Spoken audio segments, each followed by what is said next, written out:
A reading from the Acts of the Apostles. In those days some Jews from Antioch and Iconium arrived and won over the crowds.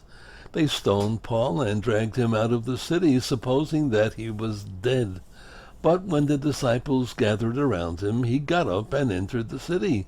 On the following day he left with Barnabas for Derbe. After they had proclaimed the good news to that city and made a considerable number of disciples, they returned to Lystra and to Iconium and to Antioch. They strengthened the spirits of the disciples and exhorted them to persevere in the faith, saying, "It is necessary for us to undergo many hardships to enter the kingdom of God."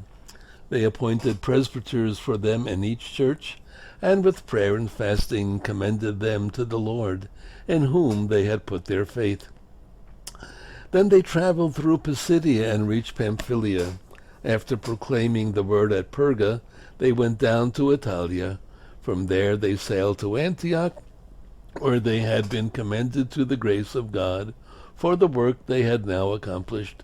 And when they arrived, they called the church together and reported what God had done with them and how he had opened the door of faith to the Gentiles.